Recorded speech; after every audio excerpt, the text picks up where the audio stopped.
의에 줄이고 목마른 사람은 복이 있다. 그들이 배부를 것이다. 네, 잠시 말씀에서 기도하겠습니다. 이 시간 주님의 뜻한 말씀 대합니다. 말씀의 주인 되시고 진령 되신 성령님 우리 가운데 임재 하셔서 걸어가신 감동의 손길로 우리 각 사람 붙들어 주시고 그래서 보게 하시고 듣게 하시고 깨닫게 하시며 실천하는 삶으로 주 앞에 영광을 돌릴 수 있도록 인도하여 주시옵소서. 예수님의 이름으로 기도합니다. 아멘. 예, 의에 줄이고 목마른 자라는 제목으로 함께 말씀 나누겠습니다.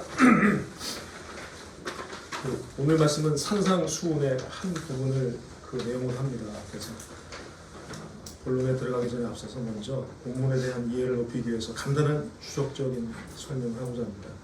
세 개의 묶음으로 이렇게 처리했는데 먼저 첫 번째 묶음은 그 소위 팔복단락입니다. 5장 2절부터 12절까지를 아마 한 단락으로 팔복단락으로 묶을 수 있는 것 같은데 이 팔복단락에서 규칙적으로 반복되는 패턴이 있습니다. 몇 가지가 있는데 첫 번째는 복이라는 단어입니다. 우리말로 복으로 번역된 단어가 헬라어로 마카리오스라는 단어인데 이 단어의 사전적 의미가 정의가 뭐냐면 행복한 사람 또는 행복한 상태에 있는 사람입니다. 그래서 모든 영역본 영어 성경은 이 단어를 해피로 번역을 합니다. 그 학부 초기에는 썩 이 영어 성경 읽으면서 달가워하지 않았고 해피란 단어 강아지 이름도 아니고 좀 거북스러웠어요. 너무 가볍다, 복 있다. 이게 얼마나 진중하고 멋있는 표현입니다. 해피로 번역하니까 너무 가볍기도 하고 와닿지도 않고 부정적 입장이었는데 나이를 먹어가면서 경험도 하고 전공을 또 이제 성서학 쪽으로 해서 계속 학위 과정 밟다 보니까 나중에 이제 봤을 때 이제 이 해피라는 단어가 가장 적절하고 가장 알맞은 번역이다라고 이제 알게 됐습니다. 그래서 해피입니다. 근데 이제 우리말 번역은 이 단어를 이제 마카리오스도라는 단어를 우리말 번역은 이제 복이라고 번역함으로써 문제가 생기게 되는데 문제가 뭐냐면 독자들로 하여금 물질적, 경제적 개념으로 편향된 사고를 하게끔 다시 말해 소유의 개념으로 편향된 사고를 하게끔 이 복이라는 번역이 그렇게 독자들을 유도했다는 겁니다. 큰 오해를 불러일으켰다는 거죠. 예를 들면 제가 적어놨습니다만 그 서정범 교수님이라고 한양대학에서 경희대였죠. 경희대에서 국어 국문학 교수셨고 우리나라 민속학에 대부셨는데 1인자였는데 90년대 초반인가 중반인가 아마 MBC였던 걸로 기억합니다. 모 프로에 나와서 이 복자를 분해를 하시더라고요. 분해하실 때 굉장히 인상 깊어서 항상 마음에 새기고 있었는데 이분이 이렇게 분해를 하시더라고요. 그 한자 복을 분해하게 되면 보일시가 변이 있는데 이게 신 또는 귀신을 가리킨다. 그래서 생사 화복을 관장하고 있고 한 일자는 하나 원이 아니라 땅을 가리킨다. 경작지를 뺀 산과 강을 포함하는 지역으로서의 그 땅을 가리킨다라고 그렇게 얘기하셨고 입구자는 식구나 가족을 비롯한 하인과 노예들을 가리킨다. 농경 시대에 사람이 많다는 건 큰 이점이잖아요. 그래서 그렇게 이해하셨고 마지막 우리가 잘 아는 것은 밭전자 토지다. 농경 사회에서 경제 활동의 주요 근거가 되는 밭이다. 이렇게 분할을 하셨어요. 복이라는 게 결국 뭐냐면 신이 주는 귀신이 주는 또는 절대자가 주는 물질적인 것이다 라는 게 이 단어에 포함이 되어 있다는 거죠. 결국 소유의 개념으로 편향된 사고를 하게끔 유도를 합니다. 근데 여기에 이게 이 문제라는 거예요. 근데 여기에 그 다행 행자를 붙여서 헬라 본문에 충실하게 행복으로 번역을 하게 되면 그 개념에 물질적, 경제적인 것이 포함되지만 실제에 있어서 그 매우 다양한 차원에서 경험되고 발견되는 매우 다양한 내용이 사실은 행복이라는 말의 적용 대상이 됩니다. 왜냐하면 행복이라는 것은 개인에 따라 정의가 다 다르기 때문이죠. 개인에 따라서 심리적인 것, 정신적인 것, 육체적인 것, 물리적인 것, 환경적인 것 다 행복의 의미나 내용이 정의가 다 달라집니다. 예를 들면 저녁 노을을 보면서 하늘에 쫙 깔린 그 석양의 노을을 보면서 또는 아침에 떠오르는 태양을 보면서 멋있다를 넘어서 일순간 묘한 그 행복감 같은 게 잠시 피어났다가 싹 사라지기도 하거든요. 특히 이제 뭐 강이나 바다에 비치는 석양 노을을 보면 더 한층 그런 느낌이 많이 들죠. 또 가족과 함께하는 저녁 식사 또는 뭐 다양한 유의 식사 자리죠. 제 안사람이 꽤 오랜 기간 동안 다양한 시기에 거쳐서 좀 많이 아팠습니다. 몇 차례 위기도 겪고 했는데 그때 이제 같이 상을 못 받으면서 보면 참 처참했어요. 느낌이 비참을 넘어서 참 처참하다. 어떻게 이 지경까지 왔나 싶었는데 나중에 건강이 회복이 되고 이제 뭐 다 회복이 됐는데 그게 이제 저녁에 항상 매일 저녁을 같이 할 때마다 저는 항상 행복합니다. 왜냐면 그걸 잃어봤기 때문에 그 잃어봤을 때 너무 무서웠거든요. 지금 제일 행복한 걸 매일매일 맛보고 있고 특히 이제 아내가 그러죠. 된장국 맛볼 때마다 야 진짜 맛있다 하면서 행복감을 느낍니다. 또 이제 연세 드신 분들은 손주들 뛰어놀 때 그 웃음소리 깔깔대고 막 천방지축 막 뛰어놀 때 그걸 보면서 막 행복감을 느끼기도 하고 또 사랑하는 사람의 미소를 봤을 때 언뜻 또 행복감이 나오기도 하고 또 등산 후에 높은 곳에서 아래를 딱 내려볼 때 그 비경, 절경을 보면서 야 정말 멋있다 하다가도 묘하게 또 행복감 같은 게 스쳐 지나기도 하거든요. 또 긴 여행 후에 여러분 아시겠지만 집 나가면 어쨌든 개고생입니다. 그게 뭐 여행이든 뭐든 일단 길어지면 개고생입니다. 집에 들어와서 씻고 딱 방바닥에 누워서 두 발 딱 펼쳤을 때 그 묘하게 찾아드는 포만감과 더불어서 행복감이 싹 스치고 나가거든요. 이렇듯 행복은 다양한 차원에서 개인에 따라 다 정의가 다릅니다. 따라서 복으로 읽게 되면 소위 3절부터 10절까지의 팔복의 항목들이 다 이해가 되질 않습니다. 왜냐하면 팔복의 항목이나 그 팔복의 항목에 대한 그 보상으로 제시되는 내용들이 이 복이라는 단어가 지닌 개념, 의미, 소유와 일치하지를 않아요. 예를 들어서 마음이 가난한 게 무슨 복이며 슬퍼하는 게 무슨 복이며 온유한 게 무슨 복입니까? 소유와 맞지 않아요. 소유의 개념과 충돌한다는 거죠. 그러나 행복, 해피로 번역하고 정의해서 읽게 되면 앞서 살폈듯이 행복은 다양한 차원에서 경험 발견되기 때문에 그래 그럴 수 있지, 그래 그럴 수 있어 라고 생각을 하게 돼요. 왜냐하면 행복이라는 정의는 다 개인마다 다르니까요. 그래서 순수하게 묻게 됩니다. 그러면 왜 그렇게 생각하고 왜 그렇게 말을 하는 거지? 라고 순수하게 묻게 됩니다.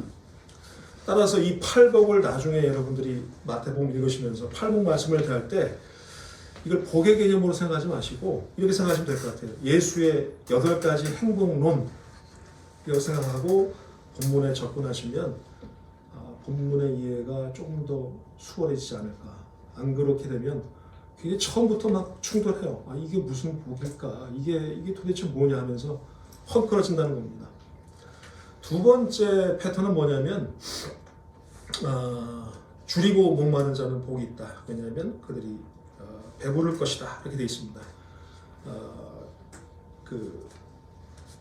배부르게 해주는 주체가 표시가 안 돼 있어요. 전형적인 수동태 문장입니다. 신약학에서는 이걸 디바인 패시브라고 하는데 여러 가지 번역인데 저는 신적 수동태로 번역합니다. 왜냐하면 가장 직관적으로 번역하는 게 나을 것 같아서 이 부분은 헬라어 본문 신약 성경에서 자주 간혹 그 수동태 문장을 발견합니다. 다시 말하면 행동, 행위의 주체가 명시되지 않고 생략된 경우가 종종 있어요. 근데 신약학에서 이걸 뭐라고 말하냐면 제 이제 그 전공이 신약학이니까 그 행동, 행위의 주체가 바로 하나님이라는 겁니다. 그래서 이 부분을 삭제시켰다는 거예요. 유대인들은 아시죠? 하나님 이름이 나오면 그걸 모호하게 처리했다는 거. 그러니까 그런 그 버릇이 있어서 신약에서 그 수동태 문장이 나오면 행동, 행위의 주체는 다 거의 100% 하나님입니다. 따라서 수동태 문장이 6절에서 의에 줄이고 목마른 사람들을 채우시는 분이 누구냐? 하나님이십니다. 즉 보상하시는 분이 주체가 하나님입니다. 이 팔복의 다른 내용도 다 마찬가지예요. 이 패턴이 계속 반복이 됩니다. 그리고 또 세 번째 패턴이 뭐냐면 우리말 번역에 그 의에 줄이고 목마른 자 이 주절과 그들이 배부를 것이다 이 종속절 사이에 접속사 하나가 생략이 되어 있습니다. 호티라고 해서 왜냐하면이라고 접속사가 생략이 되어 있습니다. 그래서 의에 줄이고 목마른 자는 행복하다. 왜냐하면 그들이 배부를 것이기 때문이다. 이렇게 읽을 수 있다는 거예요. 그래서 이 말을 이 5장 6절을 사용하면 제 개인적으로 번역하면 이렇게 되어 있습니다. 의에 줄이고 목마른 사람은 행복한 사람. 왜냐하면 하나님께서 그들을 만족하게 하실 것이기 때문이다. 하나님께서 그들을 배부르게 하실 것이기 때문이다. 이렇게 되어 있습니다. 그래서 이게 팔복의 기본 구조입니다. 1복부터 8복까지. 이게 규칙적으로 계속 반복이 됩니다. 두 번째 묶음은 5장 6절에 대한 부분인데, 줄이다, 배고프다, 목마르다 라는 부분입니다. 헬라 사전을 찾아보게 되면 이 두 개의 단어는 단순한 배고픔, 단순한 목마름을 의미하지 않습니다. 먼저 줄이다, 배고프다라고 번역된 파이 나우라는 동사는 간절한 마음으로 구하다, 강렬하게 열망하다의 뜻을 갖고 있고, 또 목마르다는 뜻의 딥사우는 목마름으로 앓다, 목마름으로 고통을 당하다 이렇게 있습니다. 그래서 단순한 배고픔이나 단순한 목마름을 가리키지 않습니다. 이 단어들은 먹을 것, 마실 것이 전혀 없거나 현저히 부족해서 생존의 위기를 느끼는 조건, 상황에서 그렇게 느끼는 배고픔, 그렇게 느끼는 목마름을 가리키는 단어입니다. 즉 본능적인 것, 아주 원초적인 것과 관계되어 있습니다. 예를 들자면요, 마태복음 4장 2절을 보게 되면 예수께서 40일 금식하셨다라는 그 단락이 나옵니다. 40일 금식 후에 4장 2절에 이렇게 되어 있습니다.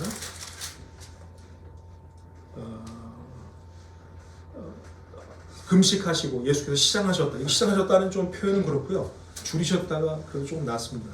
줄이셨다고 되어 있는데, 줄이셨다는 단어가 5장 6절의 단어와 동일합니다. 40일을 굶었습니다. 그럼 눈앞에 뭐가 보이겠습니까? 당연히 먹을 것밖에 안 보이겠죠. 생존의 극한 상황입니다. 그때 쓰이는 단어가 바로 5장 6절에 배고프다, 줄이다 라는 단어라는 겁니다. 이걸 머릿속에 기억하시고요. 마지막 세 번째는요, 단락은 의라는 단어입니다. 헬라어로 디카이오 슈네라는 단어인데, 오를 의자 쓰인데 오늘 설교의 키워드가 되는 단어입니다. 근데 이와 관련해서 흔하게 교회에서 지금까지 들어오고 아직까지도 교회에서 수많은 분들이 이야기하는 아주 뿌리 깊은 오해 두 가지가 반드시 시정이 돼야 됩니다. 그 유튜브나 아니면 이렇게 쳐보면 이 8곡을 이제 그 설교하시고 설명하시고 책도 마찬가지고 상당히 많은 부분들이 이 부분에서 실수를 하고 있는데, 첫 번째 오해가 뭐냐면 이 의라는 단어의 기초에서 이것을 바울의 이신칭 의 사상과 연결짓는 행태입니다. 같은 오를 의자가 쓰였으니까 그냥 그거 갖다 집어넣고 해석을 해버려요. 근데 아셔야 할 건 뭐냐면 마태복음서에 나오는 의와 바울 서신에 나오는 의는 완전히 다릅니다. 단어만 똑같은 완전히 다릅니다. 예를 들어 우리나라 남한의 국호가 정식 국호가 대한민국입니다. 근데 그 북한은 정식 국호가 조선 민주주의 인민공화국입니다. 떡하니 민주주의라는 말을 갖다 붙였거든요. 남한 우리 대한민국에서 사용하는 그 민주주의라는 말과는 천양지차죠. 완전히 다르죠. 단어만 같을 뿐이지. 마찬가지로 그렇게 극명하게 바울의 서신에 나오는 의와 마태복음이 말하는 의는 전혀 다릅니다. 뜻이 완전히 달라요. 두 번째 오해는 뭐냐면 이것을 사회적 차원의 정의, 저스티스로 해석하는 경우입니다. 수많은 그 책들이나 강연들이나 내용에서 이런 얘기를 하는데 넌센스입니다. 완전히 관역을 빗나갔습니다. 이 단어는 사회적 차원의 정의를 포함하지만 그것을 훨씬 뛰어넘는 아주 큰 개념과 뜻을 갖고 있습니다. 그렇다면 이 단어의 뜻이 뭘까요? 이렇게 묻게 되는 거죠. 궁금한 거죠. 이거를 두고 서구의 메이저급 신학학자들이 오랜 기간 동안 논의하고 논쟁하고 연구하고 해서 뭐 그 과정을 다 생각하고 그 합의에 이르렀습니다. 그게 뭐냐면 하나님의 뜻을 따르는 것, 하나님의 뜻을 행하는 것 아주 간단합니다. 그래서 하나님이 인간에게 요구하시는 삶을 살아내는 것이라고 이렇게 합의를 봤어요. 그래서 이 의미를 가지고 마태복음의 의라는 단어가 7군데 쓰이거든요. 3장 15절에 한 군데 쓰이고 또 5장 6절, 또 5장 10절에도 한 번 쓰이고 5장 20절, 6장 1절, 6장 33절, 또 21장 32절에 쓰이는데 이렇게 의가 쓰인 7군데가 딱 이 말, 하나님의 뜻을 행하는 거, 또 하나님의 뜻을 따르는 거, 하나님이 인간에게 요구하신 삶을 살아내는 거, 이걸 딱 대입하면 그 문장이 싹 풀어집니다. 여기다가 뭐 사회적 차원의 정의나 뭐 바울의 이신칭을 딱 대보면 막 엉망이 되어버려요. 막 헝클어지고 막 엉망이 됩니다. 그래서 이 정도로 추석절 설명을 하고요. 바로 이제 오늘 속의 본론에 들어가겠습니다. 첫 번째, 오늘 본문 말씀을 통해서 우리는 하나님의 뜻의 말씀을 따르고 행하는 것, 이 의에 대해서 먼저 배고파하고 목말라하는 그리스도인이 되어야 한다는, 또 노력해야 한다는, 그렇게 노력해야 한다는 말씀을 듣게 됩니다. 무슨 말인가 했을 때, 예수의 말씀과 설교를 들은 최초의 청중들은 사회 내에서 소위 불가촉 천민처럼 취급되던 사회적 하위 계급에 속하던 사람들이었습니다. 즉 그들의 대다수가 극도의 가난과 같은 생존 환경의 위기를 경험하고 있던 사람들이었습니다. 따라서 예수께서는 그들에게 매우 익숙한 느낌의 단어, 또 그들의 궁핍한 생존 환경과 직결된 단어를 사용하시면서 이야기를 하십니다. 줄이다, 목마르다 라는 단어를 사용하시면서. 근데 앞서 설명했듯이 이 줄이다, 목마르다라는 단어들은 매우 혹독한 수준의 배고픔과 목마름을 뜻합니다. 그러니까 아침 안 먹어서 점심 때쯤에 막 배고픈 상황, 뭐 그런 게 아니라는 거예요.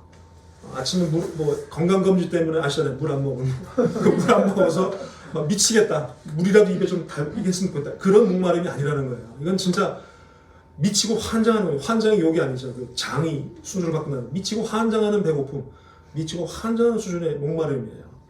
즉 인간의 원초적 본능과 관계된 단어들을, 항목들을 가리킵니다. 중요한 점은 이것, 즉 일단 원초적 본능과 관련되면 그 순간부터 세상은 매우 단순하게 보이기 시작하고 또 매우 과격하게, 한편 절대적으로 이렇게 딱 이분됩니다. 양분이 됩니다. 어떻게 해요? 해결받기 전 세상과 해결된 후의 세상으로 정확하게 딱 나눠줍니다. 일단 사람이 먹는 것으로 극한 상태에 이르게 되면 세상은 딱 둘로 갈라집니다. 배고픈 세상, 또 한편은 배부른 세상입니다. 마시는 것으로 극한에 이르게 되면 목마른 세상과 그 목마름이 해결된 세상입니다. 또 하나 예를 들면 배설입니다. 응아하고 뭐 이런 거 있잖아요. 이 배설로 인해서 극한 상태에 이르게 되면 세상도 역시 딱 둘로 나눠지죠. 미치고 환장하는 세상, 한편은 다 경험해 보셨겠지만 평온하고 평화로운 세상입니다. 젊은 분들이 이제 이걸 두고 급동이라고 하잖아요. 저도 이제 개인적으로 다 겪으셨을 거예요. 개인마다 다 급동과 관련된 에피소드가 있을 텐데, 저도 이제 급동과 관련된 경험, 위기가 몇 차례 있었는데, 그 중에 가장 뇌리에 아직도 박히는 게 뭐냐면 하나가 있는데, 2014년도였습니다. 강남에서 잠시 이제 강의하고 저녁에 차를 몰고 들어와야 되는데, 내부 순환을 타야 돼요. 그래서 25분에 30분 정도 타야 되는데, 한 5분 정도 탔을 때 신호가 왔는데 이게 그냥 신호가 아니더라고요. 직감적으로 이거 큰일 났다.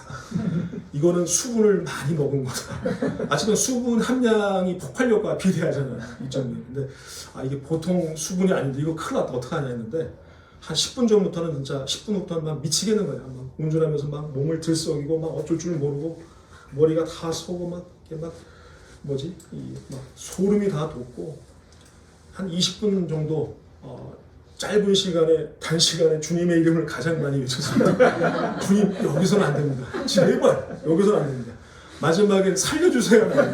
주님 살려주세요. 여기서는 정말 그 상황을 여기서는 도저히 여기서는 안 됩니다. 감당할 수 있는 상황이 아닙니다. 제발 살려주세요 하는데, 하여간 당시에 경험했던 아주 과격하게 세상이 분할되는 경험이었습니다. 다행히 나와서 국민대 쪽으로 이렇게 빠져나와서 한 5분 가면 그 사랑의 교회가 있습니다. 늘 가다가 본 교회였는데, 수요일이라 아직은 교회 문을 안 닫은 것 같고, 들어가자마자 막 또 교회 구조를 아니까 1층이 없는 것 같아요. 그래서 본능적으로 2층 가자, 2층 가는데 바로 꺾어서 있더라고요, 실제로. 그래서 다행히 거기서 이제 딱 봤죠. 근데 보기 전까지는 여러분 다 경험해 보셨지만 막 핵전쟁이 일어나서 막 지구 막 엉망되고 막 행성 떨어져서 막 해일이 일고 막 쓰나미 나고 막 지금 엉망이에요. 근데 딱 앉는 순간 진짜 강원도 양떼문장에 앉아있는 순간적으로 세상이 이렇게 변하는 거예요. 공감하시겠지만 이러한 원초적인 문제, 본능적인 문제 앞에서는 인간이 성취하고 일어나는 모든 것이 다 아무런 의미가 없습니다. 도덕과 윤리, 이상과 비전, 경제적 성취, 사회적 성공 등등은 그 앞에서 평소처럼 큰 힘을 발휘하지 못합니다. 바꿔 말해 이것을 해결하고자 하는 열망, 열정만이 가득하게 됩니다. 그런데 오늘 본문 마태복음 5장 6절에서 예수께서는 놀랍게도 이 원초적 본능과 관련된 단어들, 줄이다 목마르다는 단어들을 하나님의 말씀을 따르고 행하는 것, 그런 삶과 연결시켜서 말씀하고 있습니다. 이 같은 연결이 가는 의미는 첫 번째, 현재 먹고 마시는 것 때문에, 또 먹고 마심의 궁핍에 따른 갈망, 열망 때문에 그것만을 바라보고 그것만을 희망하는 그들에게 동일한 수준에서, 그 원초적이고 본능적 수준에서 하나님의 뜻을 따르고 행하는 것을 그렇게 갈망하고 열망하며 희망하라는 말씀입니다.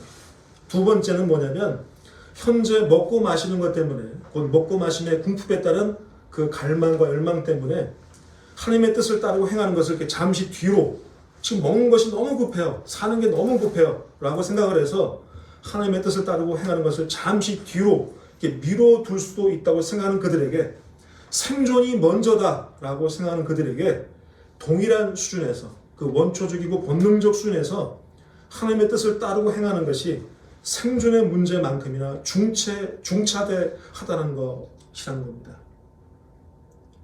예수의 이러한 연결은 당장 먹고 마실 것의 궁핍함 때문에 생존의 위기를 겪고 있던 그들 청중들에게 환희와 기쁨과 감격보다는, 마치 오병이어 때처럼 환희와 기쁨과 감격보다는 아마도 생소하고 생뚱맞고, 한편 듣는 이들에게 그 마음을 매우 거북하고 불편하게 만드는 이야기였을 것입니다. 그 점은 경제 문제, 물질의 문제, 또 다양한 경제활동, 주식 투자, 코인 투자, 각종 여러 종류의 부동산 투자 등등을 통해서 보다 부유하고 보다 윤택한 삶을 살기 위해 애쓰고 수고하는 바, 현재 오늘의 우리들에게도 쉽게 이렇게 와닿질 않아요. 굉장히 거북합니다. 들을 때 그래도 생존이 먼저지라는 생각이 스멀스멀 앞서요. 들을 때 불편해요. 거북스럽고요. 이렇게 안 보고 이렇게 쓱 스킵핑하고 싶어요. 보고 싶지 않다는 거죠. 왜냐하면 찔리기 때문에. 예수의 이러한 연결은 당장 먹고 마실 것의 궁핍함 때문에 생존의 위기를 겪고 있던 굉장히 좀 거북하게 했을 겁니다. 한편에 하나님의 말씀과 실천의 문제, 또 한편엔 먹고 마심으로 대변되는 생존의 문제. 이 구도, 즉 말씀과 떡이라는 이 구도는 마태복음 4장 4절을 연상케 합니다. 4장 4절에 이렇게 돼 있죠. 사람이 빵으로만 살 것이 아니라 하나님의 입에서 나오는 모든 말씀으로 살 것이다. 즉 돌로 빵을 만들라는 사탄의 유혹과 시험, 또 그 반면에 그 요구에 대해서 예수께서 하신 말씀을 기억나게 합니다. 중요한 것은 이 말씀 속에서 예수께서는 인간의 생존 문제와 관련해서 당시의 청중들 및 오늘의 독자들에게 양자택일을 강요하지 않습니다. 한쪽은 긍정하고 한쪽 부정하지 않습니다. 하나님 말씀이 중요하지, 따라서 하나님 말씀 앞에서 다 아무것도 아니야, 버려, 제껴, 이렇게 말씀하지는 않아요. 떡도 중요하고 말씀도 중요하다. 다 양자를 놀랍게 긍정하십니다. 예수께서는 오히려 인간 생존에 있어 그 절대적 구성 단위, 근거가 되는 떡을 인정하십니다. 예수의 입장은 떡 앤드 말씀입니다. 말씀 앤 떡입니다. 그러나 예수께서는 오늘 본문 5장 6절과 같은 산상수훈 단락, 그 마지막 끝자리에, 산상수훈 마지막 끝자리에 위치한 6장 33절에서 동일한 단어 하나님의 말씀을 따르고 행하는 것, 이 의를 사용하시면서 다음과 같은 유명한 말씀을 하십니다. 그런즉 너희는 먼저 그의 나라와 그의 무엇을 구하라고요? 의를 구하라. 먼저 하나님의 말씀을 따라 살아가는 것, 실천하는 것, 그걸 구하라. 그러면 이 모든 것, 즉 의식주의 문제를 너희에게 더하시리라. 이렇게 말씀하십니다. 둘 다 긍정하는데, 그러나 최우선은 하나님의 말씀을 따라 사는 것이야 한다라고 말씀하신다는 겁니다. 결론적으로 예수께서 배가 고프고 목이 마른 까닭에 그 배고픔과 목마름을 해결하기 위한 활동을 인정하시지만, 그거 나쁘다고 정죄하지 않으시지만, 하지만 한편으로 동일한 수준에서 하나님의 뜻을 쫓고 따르며 실천하는 것에 대한 배고픔과 목마름을 가질 뿐더러 그것에 먼저 관심을 기울이고 그것을 앞세워야 한다라고 말씀하십니다. 두 번째는요, 그리스도인들은 자신의 사회적 삶 속에서 자신을 욕하고 비방하는 사람들, 그래서 자신과 경쟁 관계 있는 사람들보다 더 나은 의를 보여주는 삶을 살아야 한다는 당부의 말씀을 듣게 됩니다. 무슨 말인가 했을 때 본문과 같은 맥락 속에 위치하고 있는 산상수훈 단락에 위치하고 있는 마태복음 5장 20절을 보게 되면 20절 이하를 보게 되면 예수께서 그의 제자들에게 다음과 같이 말씀하십니다. 내가 너희에게 말한다. 너희의 의가 그 의입니다. 율법 학자들과 바리새파 사람들의 의보다 낫지 않으면 너희는 하늘나라에 들어가지 못할 것이다. 이렇게 말씀하십니다. 여기서도 의가 사용이 됩니다. 바꿔 말해 예수의 제자들 및 그리스도인들이 자신과 경쟁 관계에 있으면서 자신을 욕하고 비방했던 바리새인, 서기관보다 더 나은 의를 가지고 있어야 한다는 겁니다. 즉 하나님께 대한 더 나은함, 많은함, 더 나은 실천력을 갖고 있어야 한다는 겁니다. 여러분, 우리 사회 내에는 엄연히 비그리스도인들이 존재합니다. 바꿔 말해 예수의 신념, 사상, 철학, 정신을 따르지 않는, 또 굳이 따라야 할 이유를 찾지 못하는 사람들이 우리 그리스도인들과 함께 살을 맞대면서 살아가고 있습니다. 이들 가운데 어떤 이들은, 무신론자들은 도덕과 양심과 이성으로 무장한 채 그것을 개인적, 사회적 삶의 현장 속에서 추구하며 살아갑니다. 또 우리 사회는 여러 유형의 종교들이 있습니다. 이들 가운데 어떤 이들, 특별히 불자분들은 역사적 부처님의 가르침과 사상을 쫓고 추구하며 살아갑니다. 그리고 또 어떤 이들은 공자와 맹자 등의 선현들의 가르침을 따라서 삶을 살아갑니다. 이들 모두가 나름의 의를 설정을 해서 이것을 궁극적으로 추구하는 삶을 살아갑니다. 그런데 중요한 것은 이들 모두는 더 바른 삶, 더 도덕적인 삶, 더 정직한 삶, 더 사랑을 베푸고 나누는 삶, 더 정의로운 삶은 무엇인가, 또 그것을 어떻게 실천할 것인가를 두고 대한민국 사회 내에서 예수를 따르는 우리 그리스도인들과 선의의 경쟁 관계에 있는 사람들입니다. 그래서 제3자에게 저들과 우리는 항상 비교의 대상이 됩니다. 어떤 한 사건, 어떤 한 주제를 두고 누가 묻죠. 불자분들은 이 상황에서 이렇게 이야기하고 이렇게 실천하는데 예수를 따르는 너희들은 어떻게 생각하고 어떻게 말하며 어떻게 실천하느냐. 항상 비교가 됩니다. 항상 비교가 돼요. 또 한편 기독교라는 같은 카테고리로 묶여있지만 종교개혁이라는 사건으로 인해서 로만 카톨릭으로도 분리된 개신교, 프로테스탄트는 어쩔 수 없이 그 시초부터 항상 로만 카톨릭과 비교가 됩니다. 특히 한국 사회 내에서, 특히나 근래 들어서, 근래는 아니죠. 벌써 수십 년 됐는데 계속 천주교인들과 개신교인들이 비교 대상이 됩니다.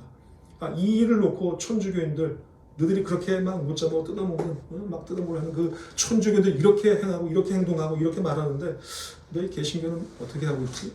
항상 비교합니다. 핀잔을 주면서 말이죠. 때문에 여기서 중요한 질문을 하게 됩니다. 오늘 우리 한국의 그리스도인들은 선의의 경쟁 관계에 있는 바 우리 사회 내 다른 개인, 다른 그룹, 다른 집단보다 더 나은 의를 갖고 있는가? 다시 말해 더 바른 삶, 더 도덕적인 삶, 더 깨끗하고 정직한 삶, 더 사랑을 베풀고 나누며 실천하는 삶, 더 정의로운 삶을 살고 있는가? 다른 한편 한국 교회와 한국의 그리스도인들은 저들로부터 주어지는 바위덩어리와 같은 크기에 또 그만한 위력을 지닌 비판은 물론이거니와 모래알 정도의 작디 작은 비난마저 견뎌낼 수 있는 도덕성과 정직성, 또 사랑과 용서와 포용의 정신을 갖고 있으며 그에 준하는 실천력을 갖고 있는가?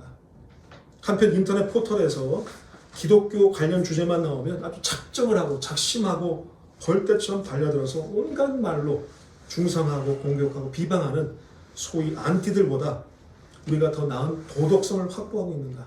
라고 묻지 않을 수 없게 됩니다. 답변은 저와 여러분들이 반성적인 비판적인 사고를 하고 있노라면 확신 가운데서 크게 NO라고 답할 수 없을 겁니다. 오히려 반대로 고개를 떨군 채 정말 매우 작은 소리로 들어가는 소리, 모기처럼 들어가는 소리로 그렇게 얼버무릴 겁니다. 이렇게 된 데는 여러 이유가 있을 겁니다. 분석이 있을 거고요. 다만 오늘 본문과 관련해서 이 이유를 든다면 그것은 하나님의 뜻을 쫓고 추구하며 실천할 그리스도인들이 생존의 허기짐과 목마름만을 과도하게, 그리고 그것만을 우선시해서 또 그것만을 전부로 생각해서 그렇게 살아낸 것에서 온 결과일 것이라고 저는 생각을 합니다. 우리 그리스도인들은 위로는 하나님 보시기에, 아래로는 제3자가 보기에 경쟁 관계에 있는 무신한 자보다 더 철저하게 삶을 살아야 됩니다. 그리고 역시 경쟁 관계에 있는 불자들보다 더 거룩한 삶, 더 온전한 삶을 살아내야 됩니다. 그리고 경쟁 관계에 있는 공맹의 제자들보다 더 바른 삶, 본이 될 수 있는 만한 삶을 살아야 됩니다. 그리고 한편 과거 크게 싸우고 아직 앙금을 갖고 있는 바 우리 형제로서 경쟁 관계에 있는 로만 카톨릭보다 하나님의 말씀을 실천함에 있어서 훨씬 더 뛰어난 삶을 살아내야 됩니다. 맨날 그 10월달 되면 제가 제일 싫어하는 날이 돌아옵니다. 10월 30일 종교개혁주의인데 종교개혁이 싫어서가 아니라 교회 가면 맨날 그냥 로만 카톨릭 교회 500년 전에 뭐 했고 1517년에 어떤 일이 있었고 했는데 던지고 싶은 말은 뭐냐면 서구교회, 즉 서구 동방교회, 서방교회 중에 서방교회가 로만 카톨릭 이제 개신교가 있는데 서방교회가 로만 카톨릭 대표적인 서방교회가 1500년에 걸쳐서 그 부정부패했던 것을 한국 개신교회가 150년도 안 되는 사이에 이뤄냈다. 어떻게 설명할 건데? 라고 묻고 싶어요. 카톨릭은 1500년 동안 그렇게 했어요. 그게 이렇게 중첩되고 쌓이면 점점 눈덩이 좀 불어났는데 한국 교회는 결국 개신교 150년도 안 됐는데 벨지교회를 다 하고 있습니다. 근데 그 10월 30일만 되면 뭐 어떻고 뭐 로만 카톨릭 어떻고 뭐 어떻고 하는데 웃기는 거죠. 이미 도덕성에서 훨씬 뒤지고 있는데 하나님의 말씀대로 사는 것에서 훨씬 더 뒤지고 있는데 그런 말을 어떻게 감히 입에 댈 수 있을까? 세 번째는요. 하나님의 뜻을 쫓고 추구하는 삶을 살아감에 있어서 두 개의 서로 다른 결과가 주어질 수 있다는 점을 분명히 의식하고 예수의 뒤를 쫓는 삶을 살아내야 한다는 말씀을 듣게 됩니다. 두 개의 다른 결과는 뭐냐면 예수의 말씀을 열심히 쫓았는데 하나의 결과는 꽃길입니다. 그 반대편의 길은 가시밭길로 결정이 납니다. 이게 있다는 것을 명심하라는 겁니다. 오늘 본문 5장 6절에서 하나님의 뜻을 하는 사람들에게, 다시 말해 의에 대한 목마름과 배고픔을 갖고 있는 사람들에게 하나님이 채워주실 약속이 주어집니다. 그게 뭐냐? 배부를 것이다 라는 겁니다. 이 배부르다라는 해당되는 단어가 마태복음에서 4번 쓰입니다. 4번 써요. 5장 6절 본문에서 한 번 쓰이고요. 3번이 다른 문맥에서 다 함께 쓰입니다. 그 문맥이 뭐냐면 오병이어 사건에 있습니다.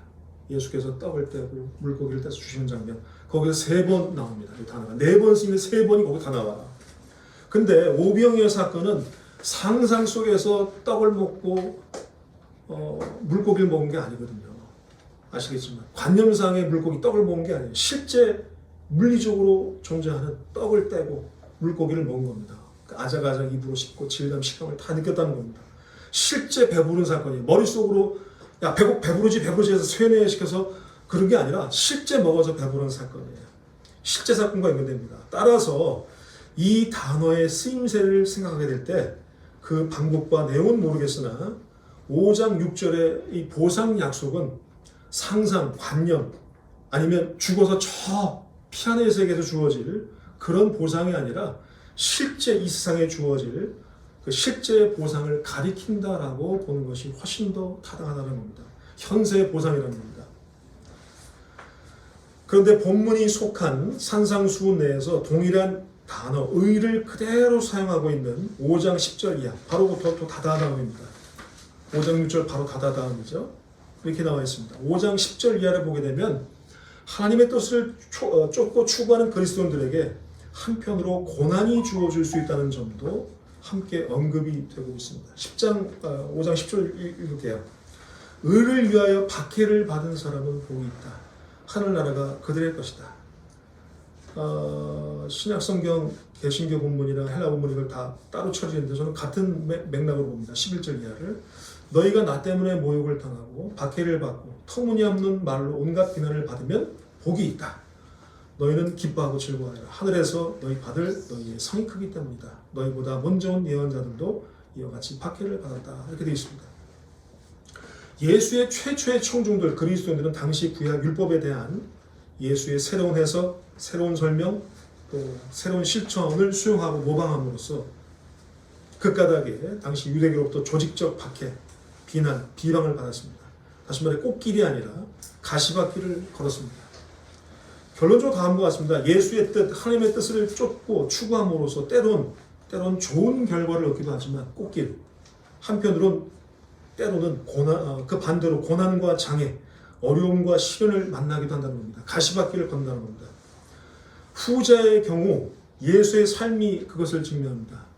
예수가 역사적으로 꽃길을 걸으셨나요? 또 예수의 12제자의 삶이 그것을 증명합니다.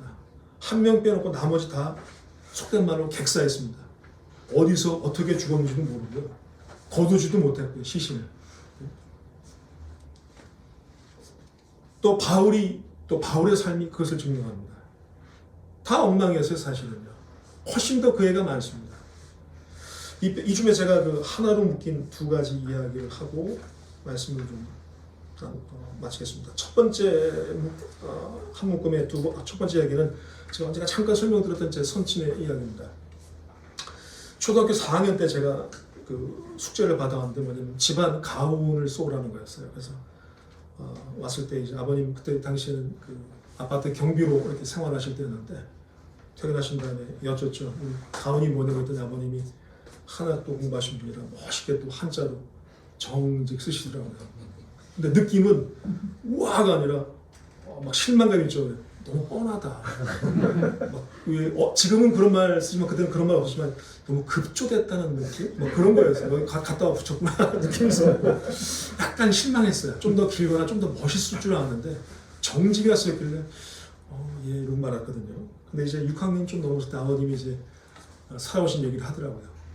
제가 언젠가 했다시피 선친의 본래 직업은 그 직업군이셨습니다. 부사관이셨고 병과는 육군 정보국에서 대공 업무를 다루셨어요. 간첩 잡고 뭐 비밀 첩보 작전 투입해서 뭐 이런 일 하셨는데 6.25 참전 군인이셨고 수많은 작전에 투입이 되셔서 엄청난 전공도 많이 세우셨고 그 때문에 무공자도 많이 받으셨어요. 그래서 근데 이제 그 무공장의 일부는 관리소홀로 분실되고 더러는 아버님이 갖다 버리시고 나머지 3개가 남았거든요. 화랑무공원장 그걸 이제 할머님이 몰래 숨기셔서 갖고 있다가 돌아가신 다음에 제가 이제 갖고 있다가 10년 전쯤에 형님들 했는데 그 왜 버리시거나 관리소홀 내리자가 좀 이따 얘기할 때가 좀 얘기가 나올 겁니다.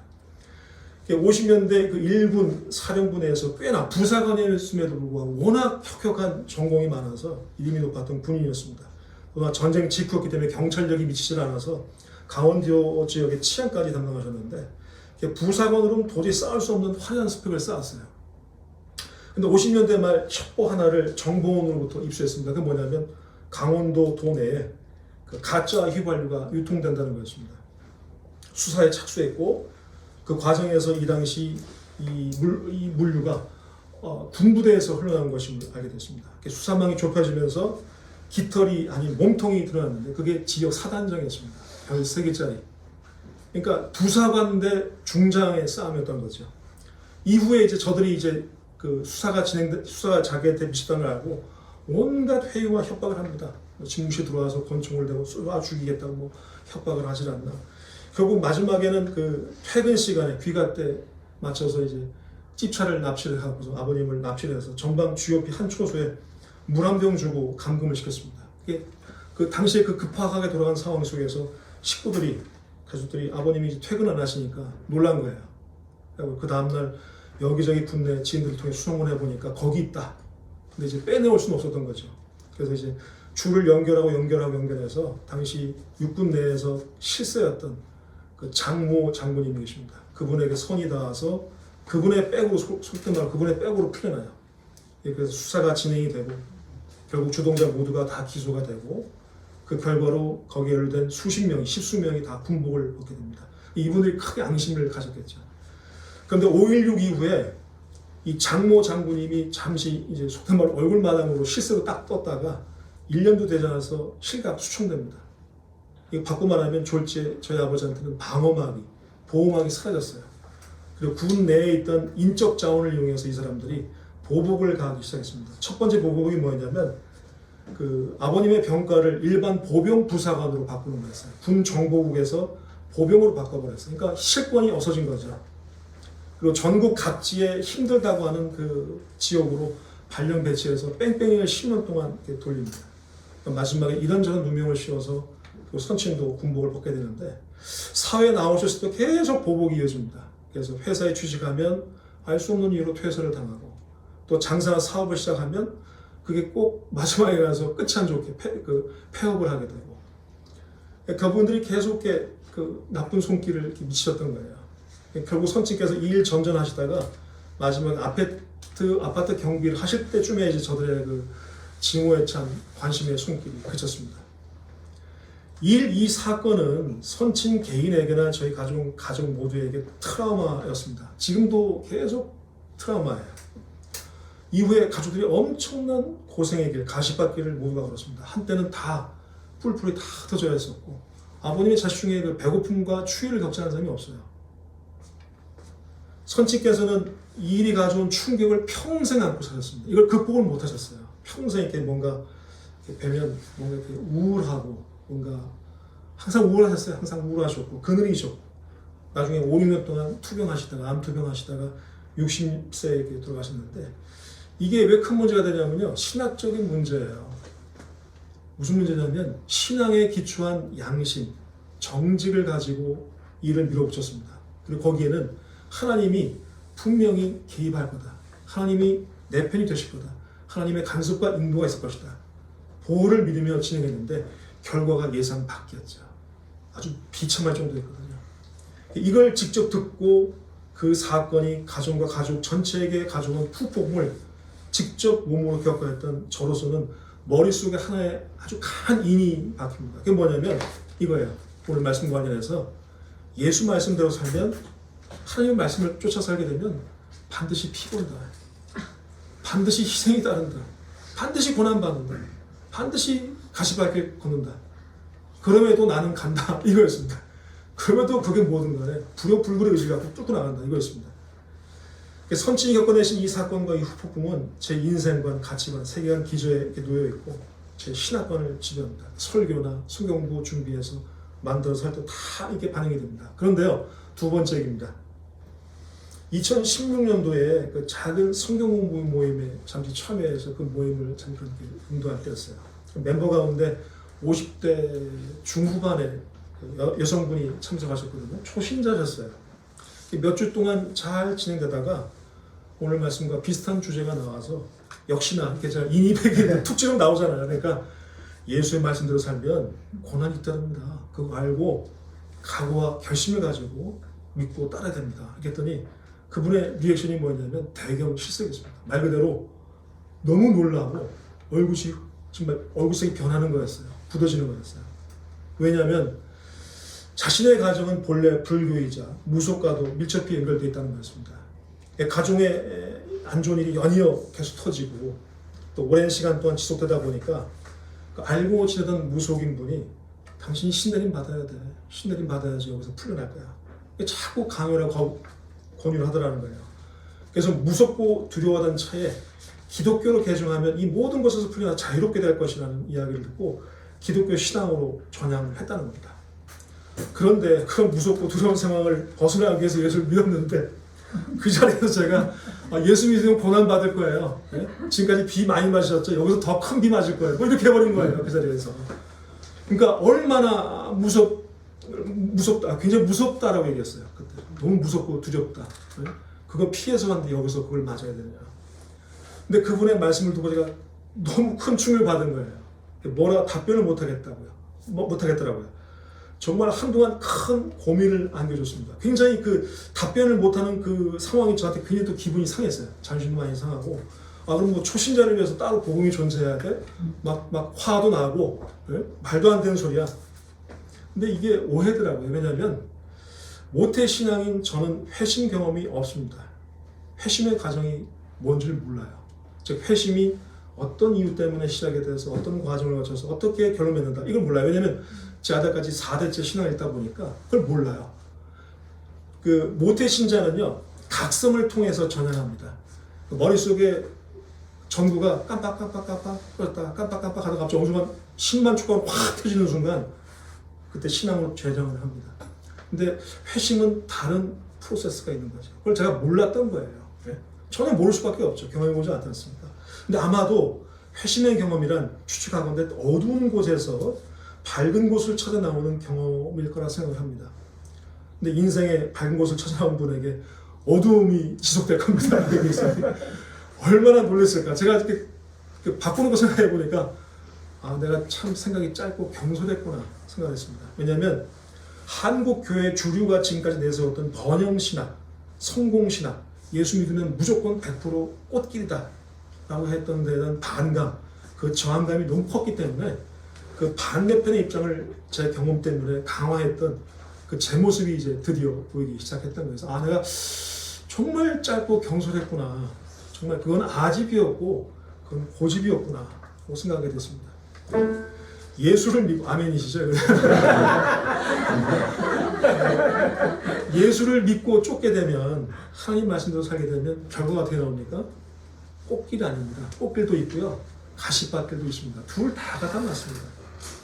역사적으로 경험적으로 예수 믿고 하나님 말씀대로 살아서 잘 되고 형통한 사람, 꽃길 걸은 개인도 많고 가정도 많습니다. 그러나 반대로 역사적으로 경험적으로 예수 믿고 하나님 말씀 따라서 패가망신 당하고 심지어 멸문지화의 길을 걸은 개인, 가정도 어마어마하게 많습니다. 예를 들면 우리나라 로만 카톨릭 선교 초기 200여 년 전에 선교가 들어왔을 때 그 로만 카톨릭에 주어진 박해가 어마어마했습니다. 우리가 어릴 때부터 교회에서 들었던 그 로마 기독교인들, 초대 기독교인들이 받았던 박해는요, 거기에 비할 바가 못 된다라고 저 개인적으로 판단할 만큼 엄청난 박해를 받고, 그 박해의 내용을 보게 되면 사람을 죽여도 어떻게 이 끔찍한 방법으로 죽일 수 있지라고 하는 방법으로 기독교인들을 죽입니다. 어마어마해요. 그래서 우리가 국사 시간에 배웠던 무슨 사화 있잖아요. 기묘사화, 무슨 사화 있잖아요. 다 그겁니다. 이 당시에 박해를 받았던 유명한 사람이 있습니다. 그게 누구냐면 다산 정약용 선생입니다. 세 명이 사도 요한이었거든요. 그 형제들 첫 번째가 정약현, 둘째가 정약전, 세 번째가 정약종, 마지막에 정약용이 있는데 셋째 형이 순교를 당합니다. 그 집안이 초대 로만 카톨릭 교회사에 있어서 어마어마한 집안, 사위들도 어마어마하고 다 이쪽이 다 기독교 신앙으로 어마어마한 집안이에요. 이제 박해가 주어지니까 셋째 형은 신앙 고백을 지키면서 순교를 합니다. 엉망이 됐겠죠. 그 집안이 풍기박산 나고. 그거에 대한 두려움 때문에 나머지 형제들이 다 배신합니다. 예수 안 믿는데요? 다 배신을 때립니다. 그래서 로만 카톨릭 선교역사에 있어서 그 연구사에 있어서 이 사람들이 진짜 배신을 한 거냐, 배교를 한 거냐, 아니면 그냥 박해를 잠깐 피할 목적으로 한 거냐, 이게 지금 또 하나의 화두기도 하고 문제이기도 한데 엄청나게 받았습니다. 또 개신교는 6.25 당시에 어마어마한 핍박을 받습니다. 하나님 말씀대로 살아서 예수를 믿어서 엄청난 박해와 핍박을 받습니다. 특별히 호남 지역, 한국 지도를 보게 되면 동편보다는 서쪽 중심, 충청도 그쪽 이남, 전라도 지역이 엄청난 박해를 받습니다. 그래서 그 한국 개신교 선교 유적지를 딱 검색해 보게 되면 이쪽은 많이 없어요. 강원도나 이 경상도 쪽 없는데 이 충청도하고 이쪽 이남, 전라도 쪽에는 어마어마하게 많습니다. 가서 보게 되면 내용을 보게 되면 참 어마어마해요. 그 예수를 믿고 따름, 하나님의 말씀대로 살아감의 그 결과에 있어서 꽃길만 약속되어 있다고 말하는 것은 잘못된 겁니다. 진실을 호도하는 겁니다. 역사적으로 경험적으로 맞지도 않습니다. 특히 제가 이제 가장 화를 내는 부분인데 주로 부흥사들에 의해서 선전된 그 번영신학, 성공신학은 더욱더 큰 문제입니다. 예수 믿기만 하면 무조건 꽃길 걷는다. 어제는 100만 원 10일 냈으면 예수 믿으면 다음번에는 1000만 원 낸다. 이런 말 같지 않은 말을 하고. 여러분 알아야 할 건 뭐냐면 그 순간에 그렇지 않은 사람들에게, 즉 하나님 말씀을 따라 실패한 사람들에게 그런 주장들은 신학적인 패배감을 안깁니다. 나는 하나님 말씀 따라서 실패했는데 그럼 나는 뭐지? 하나님의 인도와 간섭, 하나님의 버림을 받은 건가? 나는 하나님만을 잊지 않는 건가? 나는 하나님 밖에 있는 건가? 나는 하나님의 심판과 저주를 받은 건가? 이렇게 신학적인 패배감을 안아요. 제가 말씀드리고 싶은 건 뭐냐면 두 가지를 다 갖고 있어야 돼요. 두 가지를 다 갖고 하나님의 인도라는 이 바운더리 안에서 실패도 하고 성공도 한다라고 생각을 해야 돼요. 그래서 그래야지 이분들이 하나님 말씀 따라 패배한 분들, 실패한 분들이 그 실패의 상황을 견뎌내야 이겨낼 수 있다고요. 나는 그래도 하나님의 간섭과 인도를 받았다라고 느껴요. 근데 그거 없으면 참 견디기 힘듭니다. 왜냐하면 제 아버지 통해 봤거든요. 그것과 평생 씨름하셨거든요. 너무너무 힘들었어요. 저도 20, 30대 때 그것 때문에 너무 힘들어했었고 극단적으로 막 신앙이 치달아서 막 조배되고 막 쌍소리 짓거리고 버린다, 제낀다, 신앙 안 한다 막 분들이 있었는데 다 하나님의 인도와 간섭 안에 있다라고 생각하고 받아들여야 돼요. 그래야지 다 수용이 됩니다. 견뎌낼 수 있고 그 자리를 살아낼 수 있습니다. 꽃길과 더불어서 가시밭길이 그 결과로 주어질 수 있다는 점을 항상 의식해야 됩니다. 오늘 살펴본 마태복음서의 산상수훈에는 특히 팔복달리는 단락에는 이 두 부분이 명확히 6절과 10절에 제시되어 있습니다. 때문에 각오하고 결심하고 따라야 됩니다. 말씀 마치겠습니다. 오늘 본문 의에 줄인 사람, 목마른 사람, 행복한 사람, 왜냐하면 하나님께서 만족하게 하실 것이기 때문이다 라는 말씀을 통해서 잘 살고 넉넉하고 여유롭게 살기를 원하고 바라는 만큼의 수준에서 하나님의 말씀을 따라 살기를 갈망하고 열망하는 행복한 남산골 교회 그리고 성도들 되시기를 믿는 우리가 쫓아나갈 길이요 진리 되시는 예수님의 이름 안에서 간절히 기원합니다. 기도하겠습니다. 주님, 주님을 쫓고 믿으며 바라보는 저희들의 삶이 좀 더 나은 삶의 자리, 넉넉하고 여유로운 삶의 자리에 이르기를 또 행복해지기를 원합니다. 또한 더불어서 복 있는 사람은 악인의 길을 따르지 아니하며 죄인의 길에 서지 아니하며 오만한 자들의 자리에 앉지 아니하고 오직 여호와의 율법을 즐거워하여 그 율법을 죄하러 묵상하는 자도라 라고 말한 시편의 기자의 고백처럼 하나님의 말씀을 기준으로 하나님의 말씀을 따라 살아가기를 갈망하며 실천에 옮기는 행복한 사람의 자리에 있기를 소원합니다. 예수님의 이름으로 기도합니다. 아멘.